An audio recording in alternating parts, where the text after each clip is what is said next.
shot that thunders through the night time. Don't you wonder what potential was extinguished to keep the flames burning under through the underworld and overworld? Principles are so the same, though we pretend they're not, as if they do not control cocaine. But you find it's connected. Every kid in the hood that's living with a death wish is the same as a king who kills for the bling, but he's just much more reckless. It's the king that I'm talking about, who's born with a silver spoon in his mouth, still gonna clap for the slightest to chat at any world leader that can't back it.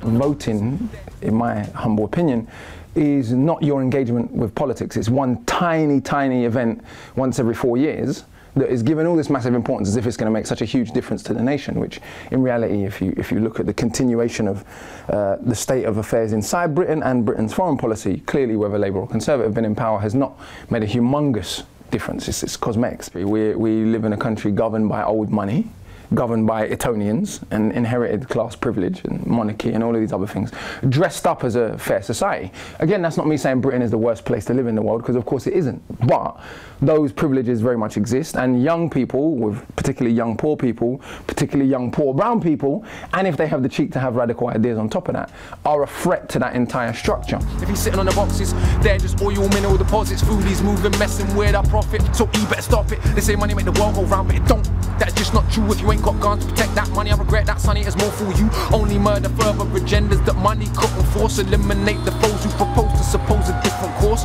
A little torture, usually a big supporter, though there's nothing quite like killing. Good riddance to non-supporters. We talk about the rise of UKIP as if it's an abhorrence to mainstream political culture, when in fact it is not. It's a continuation of mainstream political culture. They're a tool to push the entire debate to the right and make the mainstream political parties even seem mild in comparison. If we're talking about democracy, it's a sharing of power. We're not talking about a few kind of rich, old, educated white men bequeathing nice charity to, you know, the hoodies and the chabs once in a while. That's not democracy.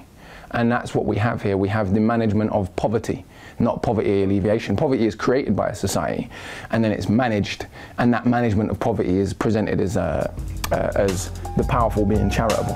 We demonize the man on the corner, paint him as the fuck. We worship murder so much, it's just that he ain't killed enough. You wanna commit murder and not end up in cuffs? You gotta make it to the Premier League. 1,000 murders plus, murder runs the globe.